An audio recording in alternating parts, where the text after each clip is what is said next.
Alhamdulillahilladzi hadana lihada wa ma kunna linahtadiya laula an hadanallah. Asyhadu an la ilaha illallah wahdahu la syarikalah wa asyhadu anna Muhammadan abduhu wa rasuluh.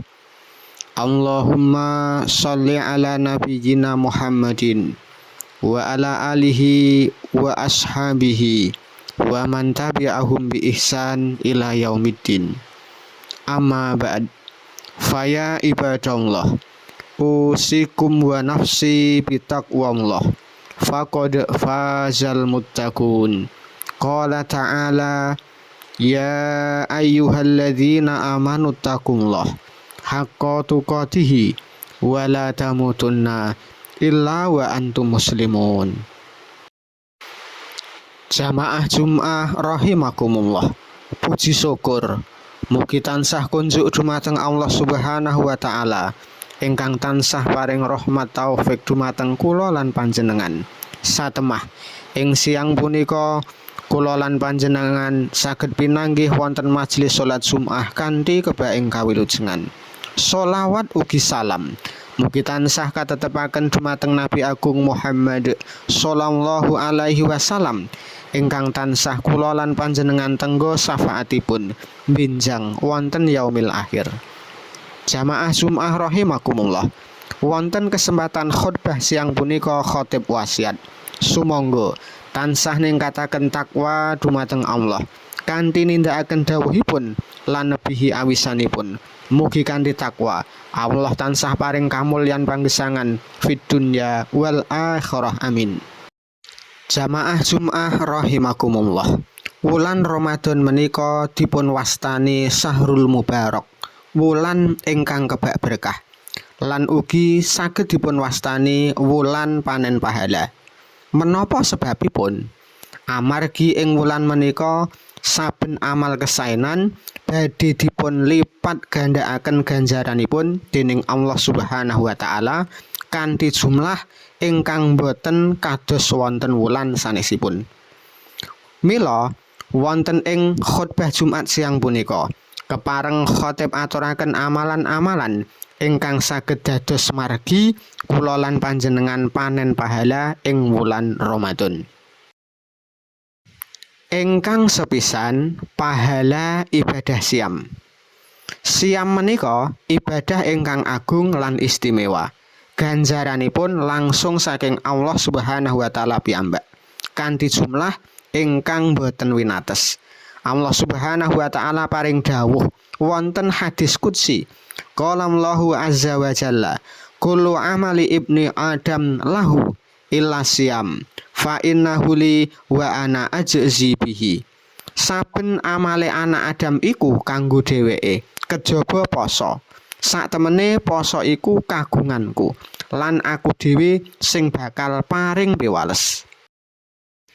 Ingkang kaping kalih pahala qiyam Ramadan utawi salat tarawih. Salat tarawih utami qiyamul Ramadan punika amalan ingkang utama lan dados margi kagem panen pahala. Sinten ingkang nguripi wengi Ramadan kanthi salat, dosanipun badhe dipun apura dening Allah Subhanahu wa taala. Rasulullah sallallahu alaihi wasallam sampun dawuh, man qoma ramadhana imanan wa ihtisaban ghufira lahu ma taqaddama min dhanbihi. Sapa wae sing nindakake salat wengi ing wulan Ramadan kanthi iman lan ngarep-arep ganjaran, bakal di ngapura dosa-dosane sing wis kapungkur.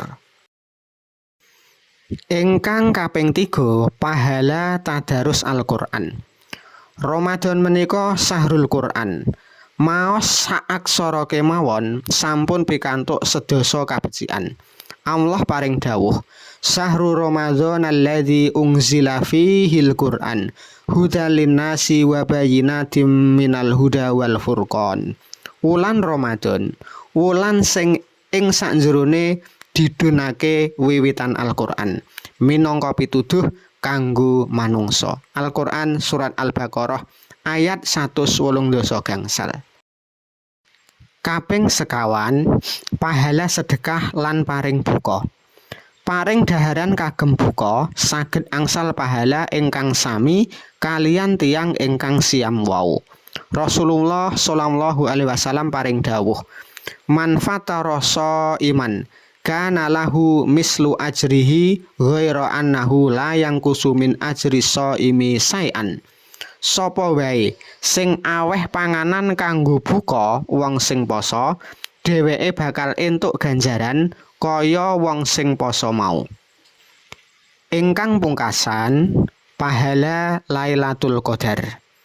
Ibadah ing dalu menika ganjaranipun luwih becik tinimbang ibadah 1000 wulan. Allah ngendika, Lailatul Qadri khairum min alfi syahr. Wengi Lailatul Qadar iku luwih becik tinimbang 1000 wulan. Jamaah Jumat rahimakumullah. Sumangga wulan Ramadan ing taun punika kula lan panjenengan lampahi kanthi saestu. Mboten namung nahan luwe lan ngorong, nanging kula lan panjenengan ugi kedah nggulawentah ati sarta tumindak. Ampun ngantos kula lan panjenengan kalebet golongan tiyang ingkang rugi. Inggih menika tiyang ingkang siam nanging boten angsal punapa-punapa kejaba ngelih lan ngorong amargi kirang nengakaken ibadah. Sumangga kula lan panjenengan dadosaken saben detik ing wulan suci menika minangka wekdal kagem panen pahala. Tansah nindakaken kesaenan lan nyuwun pangapura dumateng Gusti Allah. Mugi-mugi kula lan panjenengan saged medal saking wulan Ramadan menika kanthi kawontenan suci kados dene bayi ingkang nembe lair. Aku qouli hadza wastaghfirullah li wa lakum wa lisairil muslimin innahu huwas samiul alim.